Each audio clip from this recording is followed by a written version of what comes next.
Hello students, स्वागत है आप सबका एक बार फिर से infinity learn JEE by Shri Chaitanya पे। आज हम कंटिन्यू कर रहे हैं हमारे इलेक्ट्रोस्टैटिक्स के क्वेश्चन डिस्कशंस। आज हम स्पेसिफिकली इलेक्ट्रोस्टैटिक पोटेंशियल के ऊपर चर्चा करेंगे, ढेर सारे सवाल करेंगे उसमें से। तो आप अपने पेन एंड पेपर निकाल लो, अपने नोट्स की कॉपी निकाल लो, कुछ चीज़ें हो सकती है आपको नए ऐड करनी पड़े उनमें। और शुरू कर जाते हैं हमारे सेशन के साथ। सेशन शुरू करने से पहले बच्चों, जैसा आपको पता है, आप वीडियो को लाइक ज़रूर करना, चैनल पे सब्सक्राइब रहना, क्योंकि हमारे यहाँ डेली 6 घंटे के ऑलमोस्ट फ्री क्लासेस होते हैं एवरी सिंगल डे। आपको बस नोटिफाइड रहना है, नोटिफिकेशंस ऑन कर लेनी है और लाइव क्लास के स्केड्यूल के अकॉर्डिंग आपको अटेंड कर लेना है। इट्स कम्प्लीटली फ्री और पूरा हाई क्वालिटी पढ़ाया जाता है, टॉट बाय IITians। हम सब IITian है यहाँ पे, मैं खुद IIT खड़गपुर का अलुमनी हूँ। तो आप इस फैसिलिटी का फ़ायदा ज़रूर उठाइए। हम इवेंचुअली मेंस के बाद सेकेंड अटेम्प्ट की भी तैयारी कराएंगे, एडवांस की भी यहाँ पे डेडिकेटेड लेक्चर्स होती रहती है, तो आप ज़रूर उनको अटेंड करना। दैट बीइंग सेड, चलो शुरू करते हैं आज का सेशन पहले सवाल के साथ। पहला सवाल दिया हुआ है कि ABC is an equilateral triangle, side 2 metres. If E is equal to 10 newton per coulomb, then VA minus VB कितना है। मतलब आप इस पॉइंट से इस पॉइंट के बीच में, ये आपका फाइनल पॉइंट, ये आपका इनिशियल पॉइंट है। मतलब आप जा रहे हो यहां से उधर की तरफ, ठीक है। तो इस केस में आप पोटेंशियल डिफरेंस कैसे करोगे। देखो, आपका कांस्टेंट इलेक्ट्रिक फील्ड है, तो कांस्टेंट इलेक्ट्रिक फील्ड में आपका जो हो जाता है कि V या डेल्टा V, जो भी बताया जाए, delta V is integration of minus E dot dr, और वो वेक्टर फॉर्म में होता है। अगर आप ये इनिशियल पॉइंट से फाइनल पॉइंट पे जा रहे हो, मतलब you are moving in this direction, और वो आपके साथ इलेक्ट्रिक फील्ड के साथ कितना एंगल बना रहा है। ये इलेक्ट्रिक फील्ड था, वो 60 डिग्री एंगल बना रहा है। तो एक तो बात है कि आप उधर जा रहे हो, इलेक्ट्रिक फील्ड का कांस्टेंट वैल्यू है, तो इंटीग्रेशन की मुझे ज़रूरत है नहीं, लेकिन मुझे ज़रूरत है इस एंगल की, क्योंकि डॉट प्रोडक्ट में मेरा वो एंगल आ जाएगा। तो that delta V is equal to minus E into जो भी साइड लेंथ है, मैं D ही बोलता हूँ उसको, इंटू कॉस ऑफ 60, क्योंकि डॉट प्रोडक्ट था। तो क्या मिलता है मेरे को, माइनस इलेक्ट्रिक फील्ड का वैल्यू है 10 newton per coulomb, distance is just the side length. Side length कहाँ गया, side length is 2 metres, into cos of 60 is half. इसको आप काट दो तो ये आता है माइनस 10 वोल्ट्स। तो delta V is option B, minus 10 volts. ये कॉस वाला पार्ट याद रखना। आप इसको एक दूसरे तरह से भी कर सकते हो कि सिमिलर लॉजिक है कि इलेक्ट्रिक फील्ड उस तरफ है, तो आप निकालो कि इवेंचुअली पॉइंट B, मतलब आप इतना खिसके in the direction of the electric field, which is just D cos 60 that multiplied with the electric field. आप उस रास्ते से भी जा सकते हो। अगला सवाल देखते हैं। अगले सवाल में दिया हुआ है the electric potential V in volts varies with x according to the relation V is 5 plus 4x square. Force experienced by a negative charge 2 microcoulomb placed at x equal to 0.5 metre कितना होगा। तो हमारे पास potential दिया हुआ as a function of x। सबसे पहला step, मुझे यहां से इलेक्ट्रिक फील्ड तक पहुंचना है। इलेक्ट्रिक फील्ड मेरे को पता है कि हर एक component of electric field Ex is minus del V del x, Ey होता है minus del V del y, और Ez होता है minus del V del z। अब अगर आप हर एक को देखोगे तो आपको दिखेगा कि सिर्फ Ex का ही आपको कुछ मिलेगा, Ey Ez नहीं मिलेगा, क्योंकि फॉर्मूला में y और z है ही नहीं। तो दीज टू आर 0, और इसको आप डिफरेंशिएट करोगे आपको मिलेगा 8x, लेकिन गौर से देखो फॉर्मूला में ऑलरेडी एक नेगेटिव था, तो आएगा माइनस 8x। आपको मिल गया इलेक्ट्रिक फील्ड। आप ढूंढ रहे हो force. Force is charge into electric field, तो F is just charge is 2 microcoulomb into minus 8x, 2 microcoulomb 2 into 10 to the power minus 6 into 8, और x के लिए आपको दिया हुआ x का वैल्यू है 0.5 मीटर, सो 8 इंटू 0.5, तो इसको 2 को काट देगा, 8 into 10 to the power minus 6, so 8 micro newton है हमारा answer. It is option D, 8 into 10 to the power minus 6 newton. Okay, अगला वाला देखते हैं। यहां पे दिया हुआ है if the potential at a certain distance from a point charge 600 volt है and the intensity of electric field 300 newton per coulomb है, तो मैग्नीट्यूड ऑफ द चार्ज कितना है? तो सवाल में आपको पोटेंशियल का वैल्यू दिया है फॉर अ पॉइंट चार्ज। आपको न तो चार्ज का कितने दूर पे आप नाप रहे हो, ना तो वो दिया हुआ है, नहीं आपको दिया हुआ है कि चार्ज का वैल्यू कितना है। लेकिन ये आपको पता है कि ये पॉइंट चार्ज। तो पोटेंशियल का फॉर्मूला क्या होता है for point charge? K q by r, r being की चार्ज से आप कितनी दूर पे नाप रहे हो। तो V का वैल्यू है 600 वोल्ट, तो 600 इज के क्यू बाई आर। ठीक है, क्रॉस मल्टीप्लाई कर देते हैं इसको, आई थिंक थोड़ा आसान हो जाएगा। 600 आर दैट इज के क्यू, दैट इज के क्यू। और दूसरी तरफ मेरे को पता है पॉइंट चार्ज की वजह से इलेक्ट्रिक फील्ड होता है के क्यू बाई आर स्क्वायर, तो वहां पे मेरे को मिल जाएगा k q is equal to, electric field दिया हुआ है 300 आर स्क्वायर,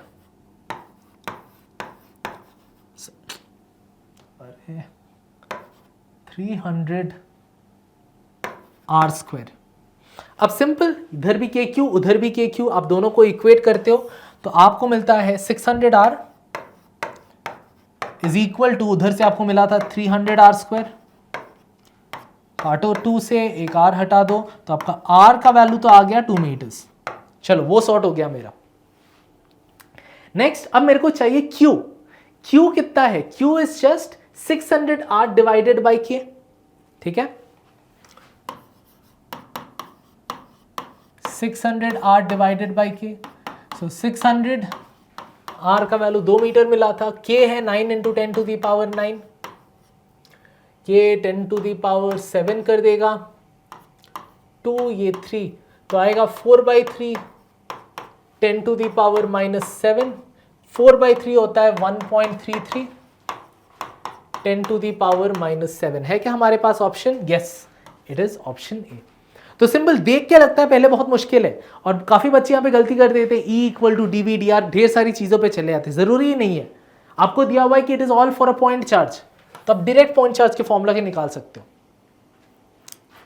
अगला देखते हैं, यहां पे दिया हुआ है at y is equal to 1 centimetre, y3, y9, y27 and so on, infinite number of charges equal to 5 coulomb are placed, और 1 2 4 8 पे you are putting -5 coulomb at each point, तो आपको net potential at the origin पूछा गया है। तो ये तो इन्फिनिट वाला काफी कॉमन सवाल है, लेकिन यहां पे अलग से पॉजिटिव अलग से नेगेटिव का आपको सोचना पड़ेगा। हमने ऑलरेडी एक सिमिलर क्वेश्चन किया था, लेकिन वहां पे सारे के सारे ऑल्टरनेट में एक ही जीपी में फिट हो गए थे, लेकिन यहां पे आप देख सकते हो एक जीपी में फिट नहीं होगा।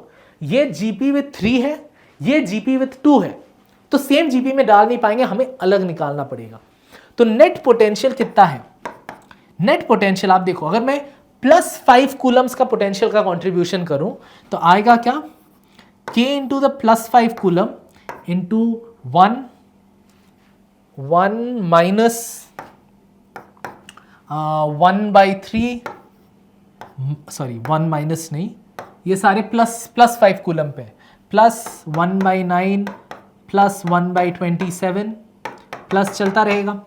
और फिर अगले एंड पे क्या है? अगले साइड पे मेरा -5 कूलम के साथ है, तो -5k, और उस पे पोजिशन है 1 + 1/2 + 1/4। आप बोलोगे सर आप प्लस क्यों कर रहे हो? क्योंकि मैंने ऑलरेडी ये -5 खींच के निकाल लिया। सारे नेगेटिव पोटेंशियल निकालते हैं, ठीक है, सारा -5k/1 -5k/2 ऐसे चलेगा। मैं -5k को निकाल लिया, 8 प्लस चलता रहेगा। तो ये अलग जीपी बन रहा है, ये अलग जीपी बन रहा है, 5k को एज इट इज रहने दो। ये जीपी है with common ratio of 1/3 infinite GP का, तो first term divided by 1 - 1/3, a/1 - r, उधर का क्या आएगा? -5k first term divided by 1 - ½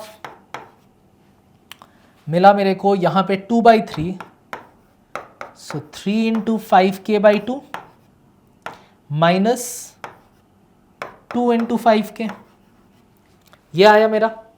तो क्या देगा ये?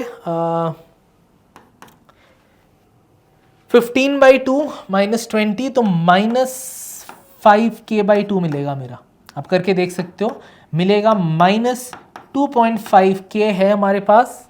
250 ओ सॉरी ये सारे सेंटीमीटर्स में थे। सेंटीमीटर्स मतलब मेरा क्योंकि डिवाइडेड बाय सेंटीमीटर था तो एट द एंड मेरे को मल्टीप्लाइड बाय 100 करना पड़ेगा। ठीक है, मल्टीप्लाइड बाय 100 करेंगे, 2.5 इंटू 100 करेंगे, मेरा 250 आएगा। और देखो नेगेटिव 250 आएगा, मतलब इवेंचुअली चाहे पॉजिटिव रहे मेरे पास कुछ, लेकिन इवेंचुअली मेरा नेगेटिव ज्यादा है। क्योंकि आप गौर से देखो, आपका 1 सेंटीमीटर 2 3, ठीक है, आप अगर गौर से देखोगे कि 10 सेंटीमीटर के अंदर पॉजिटिव चार्जेस बस 3 है, लेकिन नेगेटिव चार्जेस 4 है। इनफैक्ट 10 सेंटीमीटर बोलो तो 5 आ जाते हैं। तो इसीलिए नेगेटिव चार्जेस के इंपैक्ट ज्यादा है, इसीलिए इवेंचुअली फाइनली मेरा पोटेंशियल नेगेटिव पे ही आता है। ठीक है, अगला वाला देखते हैं। Yeah, why two charges -2.5 microcoulomb and 10 microcoulomb are separated by a distance of 0.5 meter. The electric potential at the null point is what? Null point किसको बोलते हैं? जिस पॉइंट पे इलेक्ट्रिक फील्ड का वैल्यू 0 होता है। ठीक है, यहां पे हम सेटअप करते हैं। यहां पे मैं -2.5 माइक्रोकूलम बिठाता हूं, यहां पे मैं 10 माइक्रोकूलम बिठाता हूं। दोनों के बीच का डिस्टेंस है 0.5 मीटर्स का। अब देखो, इन दोनों के बीच पे तो मेरा नल पॉइंट आ नहीं सकता, क्योंकि बीच का अगर कोई मैं पॉइंट लूं तो नेगेटिव इधर खींच रहा है, पॉजिटिव भी उधर ही धक्का मार रहा है, तो जीरो तो हो ही नहीं सकता, दोनों हेल्प कर रहे हैं। मेरे को या तो इस साइड पे या इस साइड पे सोचना पड़ेगा, क्योंकि यहां पे नेगेटिव इधर खींचेगा, पॉजिटिव धक्का मारेगा, तो यहां पे इक्विलिब्रियम की पॉसिबिलिटी है। सेम वे इस तरफ पॉजिटिव धक्का मारेगा, नेगेटिव उधर खींचेगा, तो पॉसिबिलिटी है इक्विलिब्रियम की। तो लेकिन अब मेरे को ये भी अगर मैं चूज कर लूं ना, आप कर सकते हो कोई भी एक लेके, लेकिन फिर नेगेटिव साइन लेके डील करना है, खाली का झंझट है। तो मैं पहले ही प्रेडिक्ट कर लेता हूं कि मेरा इसी साइड पे होना है। क्यों? क्योंकि पॉजिटिव चार्ज ऑलरेडी स्ट्रॉन्गर है एज कंपेयर टू नेगेटिव, तो वो दूर से ही उतना फील्ड लगा देगा। नेगेटिव चार्ज का मैग्नीट्यूड कम है, तो उससे अगर सफिशिएंट फील्ड चाहिए तो मेरे को उसके नजदीक रखना पड़ेगा। अगर मैं इधर रखता तो वो पॉजिटिव चार्ज से नजदीक हो जाता, नेगेटिव से दूर, और पॉजिटिव चार्ज का चार्ज भी ज्यादा प्लस नजदीक भी रखा तो उधर का फील्ड बहुत ज्यादा स्ट्रांग हो जाएगा। ये नेगेटिव चार्ज कभी कॉम्पेंसेट ही नहीं कर पाएगा। तो आई नो कि मेरा पॉइंट इस तरफ है, आई नो कि मेरा जो पॉइंट है वो इसी साइड पे, तो बिठाते हैं उसको इस पॉइंट पे। ये डिस्टेंस हम करते हैं x, तो पॉजिटिव चार्ज से डिस्टेंस कितना हुआ 0.5 प्लस x। तो उसके बेसिस पे अगर मैं निकालना चाहूं, मेरा पोटेंशियल आता है, सॉरी फील्ड मेरे को पहले x निकालना है, मेरा फील्ड 0 है, तो फील्ड के लिए k इंटू 2.5, मैं नेगेटिव का नहीं सोचूंगा, मैंने ऑलरेडी डायरेक्शंस लिया हुआ है, इससे मैं दिस इक्वल टू दैट, सिर्फ मैग्नीट्यूड से डील कर रहा हूं। Divided by x square is equal to k into 10 divided by उससे distance 0.5 plus x whole square. k हटाओ आप, इसको हटा के इधर 100 करो, फिर थ्रू आउट रूट ओवर मारो। 5 by x is equal to 10 by 0.5 plus x. Cross multiply करो आप, इसको वैसे क्रॉस मल्टीप्लाई, इसको 2 कर दो आप, तो इधर क्या आ जाएगा 0.5 plus x is equal to 2x, तो आपका x is equal to 0.5 metres. चलो आपका x मिल गया 0.5 मीटर्स। मतलब आप नेगेटिव चार्ज से 0.5 मीटर दूर हो और पॉजिटिव चार्ज से 0.5 प्लस 0.5 1 मीटर दूर हो, ये आपको मिला। अब आप चलो पोटेंशियल पे। टोटल पोटेंशियल जो होगा that is v from the positive plus v from the negative. Positive से कितना होगा k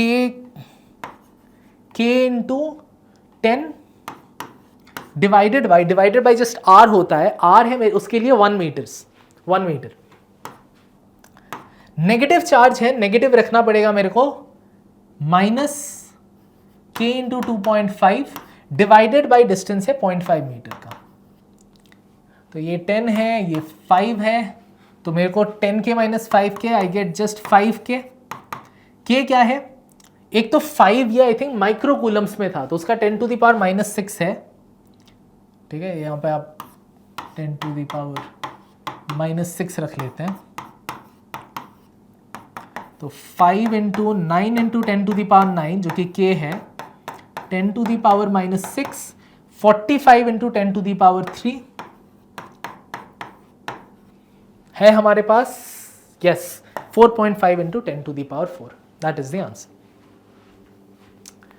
नेक्स्ट, यहां पे दिया हुआ है distance between the charges plus q and minus q is, ये 2l होगा, and distance between plus 2q and minus 2q is 4l, 41 नहीं, ये है 4l।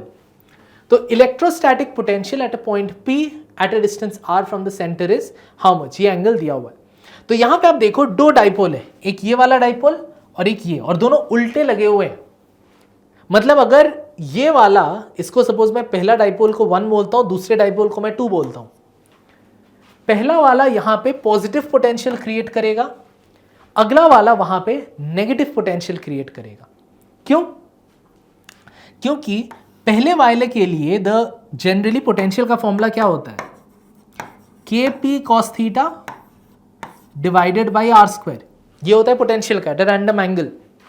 तो आप गौर से देखो इस वाले डाइपोल के लिए, for dipole 1 angle is 60 degree because r is making 60 degree with it, लेकिन डाइपोल 2 जो है ना, dipole 2 is pointing in this direction negative to positive, और उसके लिए the angle is actually 120 degree और cos ऑफ 120 इज नेगेटिव, तो वो नेगेटिव पोटेंशियल क्रिएट करेगा। सबसे पहले हम देखते हैं P1 और P2 है क्या। P1 is equal to, charge तो Q है, लेंथ 2L है तो 2QL, और P2 में पहली बार तो चार्ज 2Q हो गया, सेकेंडली दोनों के बीच का डिस्टेंस 4L हो गया तो वो 8QL। ठीक, अब मैं टोटल पोटेंशियल जाता हूं, V is equal to potential because of dipole 1 plus dipole 2. Potential due to dipole 1 है kp1 cos 60 by r square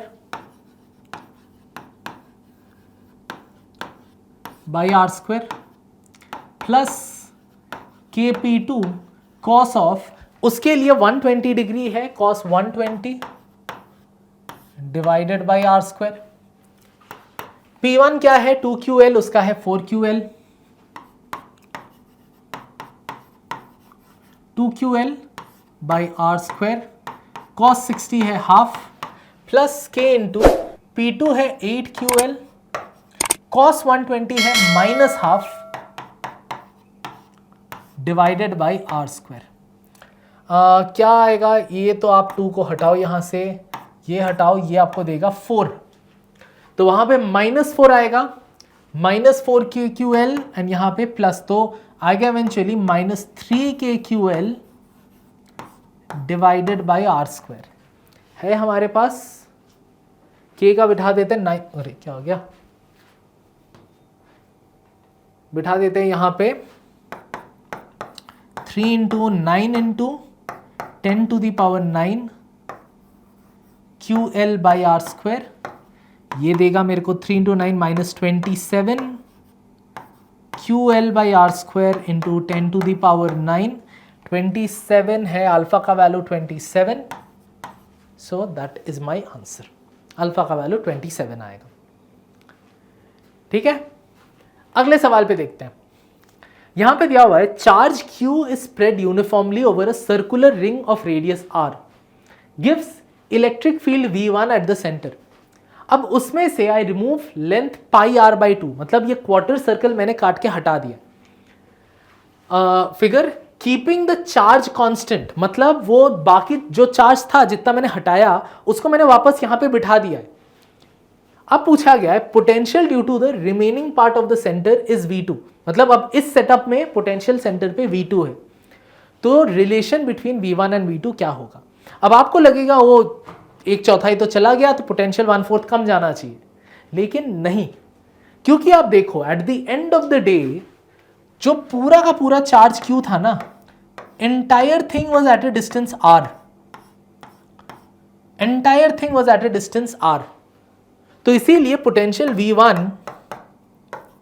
was KQ divided by R, total charge, क्योंकि पोटेंशियल के टाइम फर्क नहीं पड़ता कि किस डायरेक्शन से आ रहा है, आप लिटरली हर चार्ज का इफेक्ट, और छोटे छोटे टुकड़े भी अगर आप कर लो, हर एक का डिस्टेंस आ रहा है, आप टोटल इंटीग्रेट करोगे आपको टोटल Q ही निकलेगा।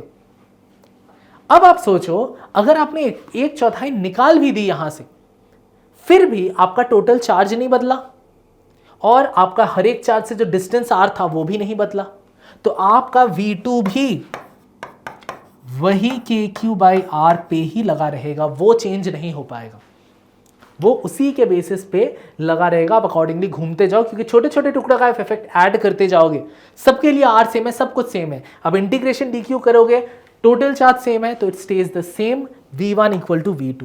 ये इलेक्ट्रिक फील्ड की बात आती तो बदल जाती, क्योंकि इलेक्ट्रिक फील्ड में डायरेक्शन मैटर करता है, एक चौथाई एक साइड से निकाल दी तो वो इम्बैलेंस आ गया, पोटेंशियल में वो सीन ही नहीं है। ठीक है, अगला सवाल यहां पे दिया हुआ है, two large identical plates placed in front of each other at x equal to d, x equal to 2d as shown in the figure, charges on the plates are q and -5q, potential versus distance curve for region x equal to 0 to x equal to 3d कितना होना है। अच्छा, suppose यहां पे मेरा जो भी charge जो है वो एक प्लेट पे है, सबका एरिया a है, ठीक, तो मेरे को पता है कि इस पॉइंट पे आप देखो इलेक्ट्रिक फील्ड कितना आएगा, इसको मैं रीजन 1 बोलूं, पिछले वाले सेशन में जैसे हमने किया, ये रीजन 2, ये रीजन 3, ये है प्लेट 1, ये है प्लेट 2। रीजन 1 में आपका ये प्लेट 1 इधर इलेक्ट्रिक फील्ड मार रहा है, positive charge away from it field मार रहा है, और नेगेटिव चार्ज उस तरफ खींच रहा है।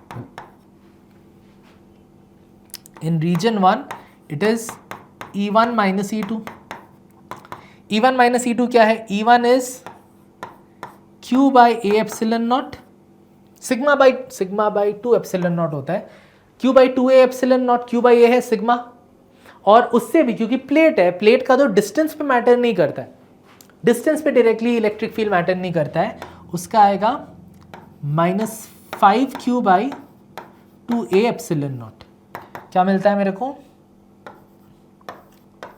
4Q by 2A epsilon naught। अब इसको और सिंप्लीफाई कर सकते हो, चलो रहने देते हैं, and with a negative sign, ठीक है, मतलब electric field, net electric field, मेरे को एक्चुअली इसको पॉजिटिव करना चाहिए था, इसको नेगेटिव करना है, क्योंकि ये इलेक्ट्रिक फील्ड नेगेटिव डायरेक्शन में मार रहा है, the E1, E2 positive direction में खींच रहा था, ठीक है, तो ये पॉजिटिव पे ही रहेगा, ये नेगेटिव पे नहीं जाएगा। Next, electric field in region 2 क्या है,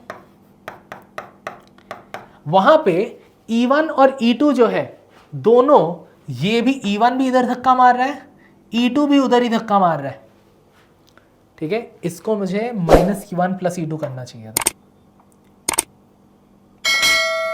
ठीक, तो E2 में देखो दोनों सपोर्ट कर रहे हैं, करोगे तो यहां पे अब मैं सिर्फ मैग्नीट्यूड लेके काम कर रहा हूं, ठीक है, मैग्नीट्यूड लेके काम कर रहा हूं, तो ये 5Q, ये दिस, तो 6Q by 2A epsilon naught। आप नीचे काट सकते हो लेकिन रहने देते, अभी फर्क नहीं है, ये भी पॉजिटिव डायरेक्शन में। नेक्स्ट रीजन 3 का देखते हैं, रीजन 3 मतलब उस साइड पे, वहां पे आपका ये नेगेटिव चार्ज इधर खींच रहा है E2, पॉजिटिव चार्ज उधर धक्का मार रहा है E1, तो यहां पे आपका E1 माइनस E2 होगा,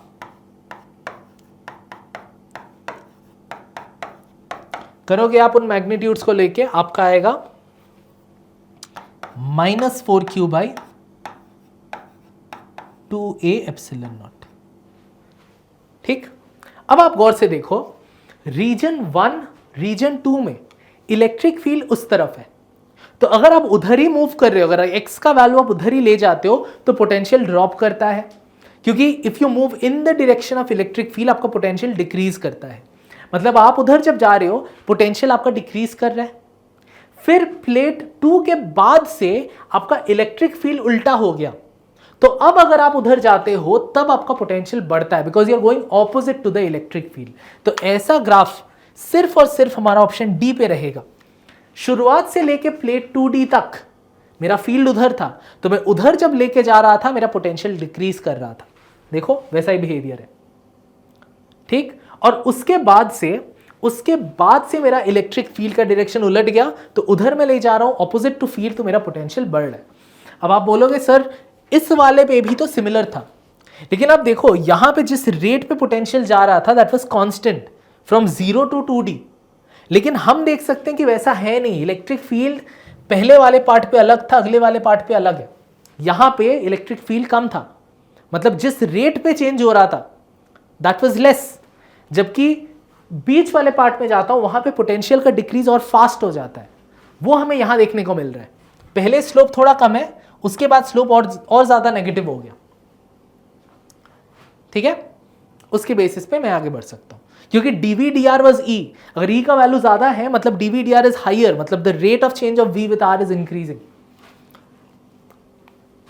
ओके, अगला वाला देखते हैं। दिया हुआ है 27 identical drops are charged at 22 volts each. They combine to form a bigger drop. Potential of the bigger drop is how much? तो आप लोग के ऐसे छोटे छोटे जितने भी आपके ड्रॉप थे 27 ड्रॉप्स थे, हर एक का रेडियस was स्मॉल r और उस पर चार्ज था q।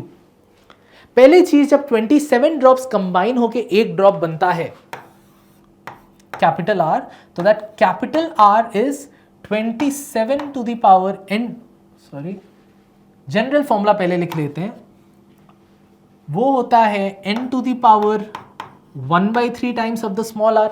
ये तो सरफेस टेंशन में भी देखा हुआ था, बस कंजर्वेशन ऑफ वॉल्यूम से आता है, ठीक, इसको रहने देते हैं।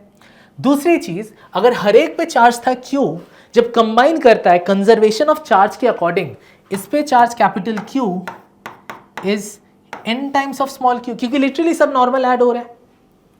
तो जो ओरिजिनल पोटेंशियल था V0, that was just KQ divided by R, जबकि कंबाइंड द बिगर ड्रॉप का potential is K capital Q divided by capital R।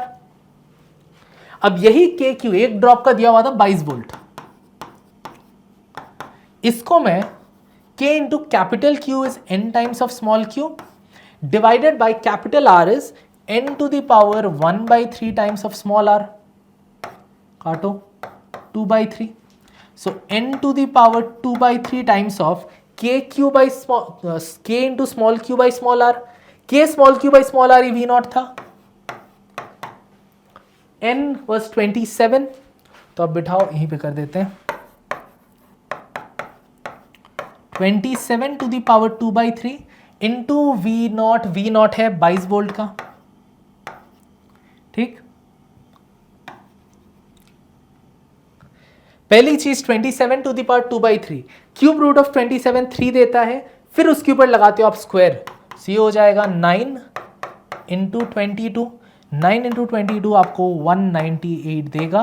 तो your potential for the combined drop is 198 volts. That is the answer. Next, इसको देखते हैं। दिया हुआ है a very large sphere, very large मतलब almost आप इन्फिनिट, जैसे ऐसे शब्द दिखे ना वेरी लार्ज, अब ऑलमोस्ट उसको इन्फिनिट रेडियस ले लो, of charge Q uniformly distributed on the surface is compressed uniformly till its radius reduces to capital R. Magnitude of work done by the electric forces in this process is what? तो ये actually बहुत simple है अगर आपको formula पता है, क्योंकि आपका इन्फिनिट साइज का है, आप वहां से एक रेडियस R बना रहे हो, मतलब क्या कर रहे हो, work done is literally work done to assemble a spherical shell. वो क्या होता है, उसी वर्क डन को हम क्या बोलते हैं, वो जो एनर्जी होल्ड कर रहा है, that is called self energy of a spherical shell, उसी को हम सेल्फ एनर्जी बोलते हैं। तो एक स्फेरिकल शेल के सेल्फ एनर्जी का फॉर्मूला क्या था, सेल्फ एनर्जी का फॉर्मूला क्या था, अगर आपके नोट्स में नहीं इसको ऐड कर लो, फॉर अ स्फेरिकल शेल या फिर एक चार्ज कंडक्टर भी आप ले लो जिसके सिर्फ सरफेस पे है, that is KQ square by 2R।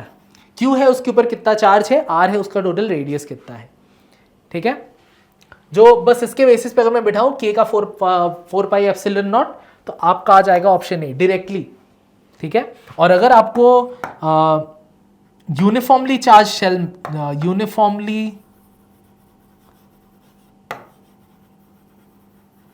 Charged sphere बोला जाए, मतलब शेल पे तो सिर्फ सरफेस पे है, लेकिन अगर अंदर पे भी माल है, अंदर पे भी चार्ज है, तब उसको असेंबल करने में कितना लगा, उस पे होता है 3/5 KQ²/R। इसको अपने नोट्स में ऐड कर लो अगर ये आपके नोट्स में नहीं है। ये जो सेल्फ एनर्जी है, मतलब कितना एनर्जी लगा to assemble that from scratch, कुछ नहीं, सब दूर दूर पे था, सबको लेके मैंने संभाल के बनाया है वो, तो कितना वर्क डन करना पड़ा, दैट इज सेल्फ एनर्जी। तो ये डायरेक्ट सेल्फ एनर्जी का सवाल है, ठीक है। तो उसके साथ हम पोटेंशियल के काफ़ी सारे क्वेश्चंस अभी खत्म करते हैं। हमारा और सेशन आएगा जहाँ पे अगले सेशन पे हम लोग इलेक्ट्रोस्टैटिक्स ऑफ कंडक्टर्स लेके चर्चा करेंगे। काफ़ी सारे थ्योरी कॉन्सेप्चुअल चीज़ें आती हैं उसमें, उसको लेके चर्चा होंगे। तो वो वीडियो भी जल्द ही अपलोड होगा, तो आप उसको भी फॉलो करते रहना, चेक करते रहना और सब्सक्राइब रहना, ताकि आपको पता चले, नोटिफिकेशंस ऑन करना। अगर ये सेशन आपको अभी के लिए पसंद आया है तो आप वीडियो को ज़रूर लाइक करना, चैनल पे सब्सक्राइब रहना, और ऐसे ही सेशंस आते रहेंगे तो लाइव अटेंड करने की भी आप कोशिश करना। आज के लिए इतना ही students, thank you all so much for tuning in for this session. Catch you all again in the next one.